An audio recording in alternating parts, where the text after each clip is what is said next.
Hey there, I'm Sean Collins. I'm the Esports reporter with the Dallas Morning News, and I've done some videos like this in the past, but they were all related to the Dallas Fuel Overwatch team. But obviously, big news in the Texas Call of Duty world as OpTic Gaming and Envy Gaming merged together, and the Dallas Empire are no more, and it's now OpTic Texas. I know the first thing is that people were expecting OpTic Dallas. And I thought that that was interesting. But before we kind of get into all the things I wanted to talk about today, I'm going to break everything down.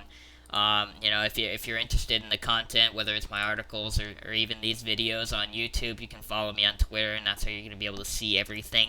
Um, and especially if you like the articles, you can subscribe to the Dallas Morning News here. It's really cheap. The first 8 weeks are only 99 cents, and that's how you're going to be ensured that you see everything that I write. I'm going to be covering OpTic Texas from a beat reporter lens and an unbiased lens, whether they win or lose, the successes and the profiles of the players. And I did that with the Dallas Empire for 2 years, and was happy to make connections with players like Crimsix and Clayster, and I'm looking forward to doing that again with this team.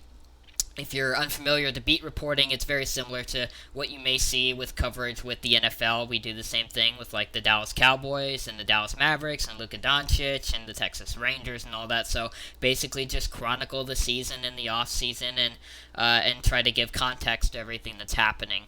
I wrote 2 articles that published today. This one's about Scump being the new king in Dallas. If you want to just kind of get a grasp of some of the profile stories, this is a good one to check out. But I did want to kind of jump into some notes that I had today.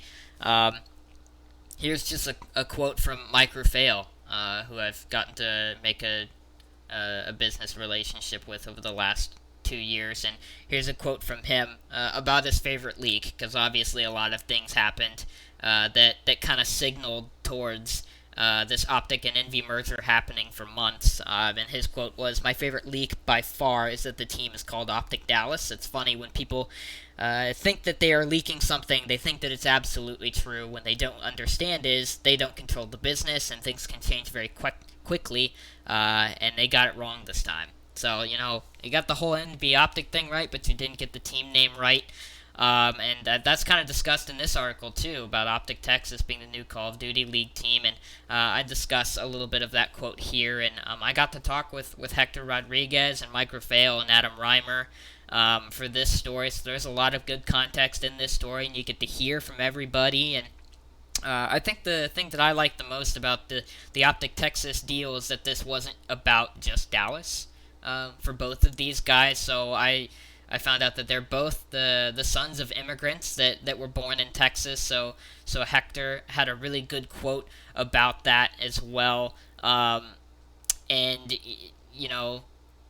Mike is, a Christian Egyptian. His parents moved from Egypt in the late 1960s, and he grew up and, was born and raised in Texas. And Hector, very similar, though he was in Chicago for a stint. And he's got a good quote about that, and I don't want to spoil all of it, but you can kind of see it right there. I'll just show it there for a moment.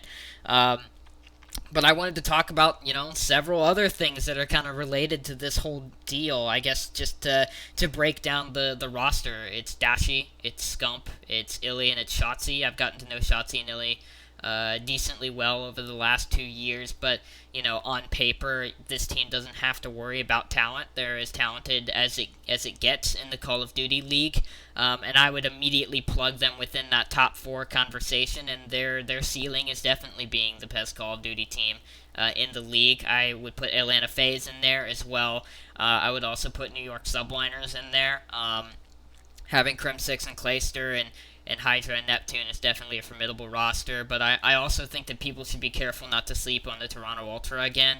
They were easily, in my opinion, the second best team through this past season, and I think that they can be good again depending on how well they perform in Vanguard. And there are other teams like the Minnesota Rocker and the LA Thieves that look pretty good as well, but I think that OpTic Texas is looking like a top squad.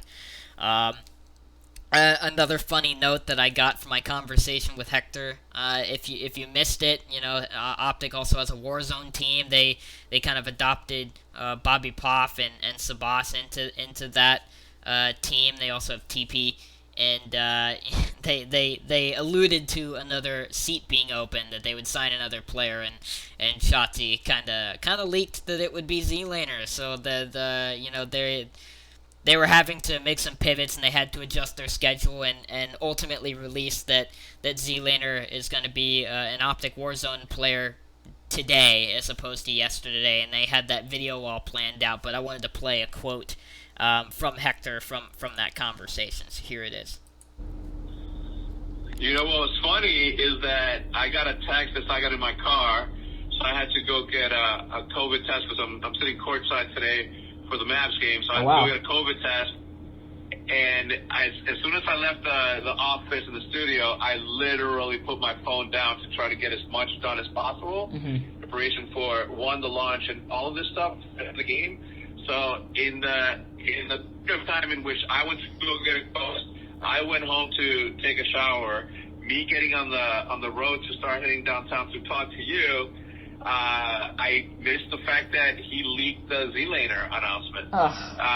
And I'm like, wait, what happened? Right? I got this text that said, hey, can we announce Zlaner today? And I'm like, we're not supposed to announce Zlaner until later in the week. Why the change? They're like, oh, because Shotzi leaked it. And I'm like, no. And as he's telling me the story, I'm like, no. And he's like, yup. And then he said it, and I'm like, no. So I was surprised, and it's leaks are not known as a Shotzi. Don't Shotzi it. So there you have it. I thought it was funny. I wonder if it's going to catch some steam that leaks will now be called a Shotzi.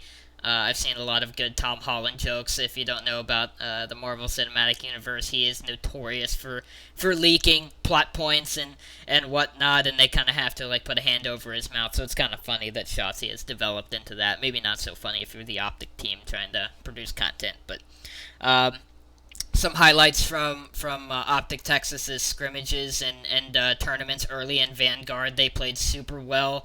Yet last night, they placed second in a really tight match with Atlanta FaZe, and they had some highlights as well. They kind of got smoked by New York on the first evening, but they hadn't played some of those maps yet, and Shotzi and Illy, or especially Shotzi, hadn't played some of those World at War maps that are coming back with Vanguard, and they also caught some guys cheating, and they recognize that players are probably not going to try and cheat or hack against OpTic, because they'll make sure that they'll never play professional Call of Duty again. But those were just some highlights and kind of just a breakdown of what's happening. Just to break it down one more time. OpTic Gaming and Envy Gaming merged today, or at least made it official, and a lot of the roles are exactly as you would expect. Hector Rodriguez is still in charge of and president of OpTic, and he overlooks especially like content and everything OpTic, and Mike Raphael is still in charge of Esports. He's the chief operating officer, or chief gaming officer rather, at Envy Gaming, and he's still going to be in charge of rosters and esports moves and stuff like that. So it's 50-50 in that regard. I know a lot of people are very worried about Envy disappearing, but it's still got Envy bones. But yeah, no, if you enjoy these videos, I know it's only talking head and it's nothing fancy, but like and subscribe, and follow me on Twitter if you're interested in staying up with the Dallas Morning News reporting. We've been covering esports for 2 years now, and I enjoy doing it, so I appreciate you being here.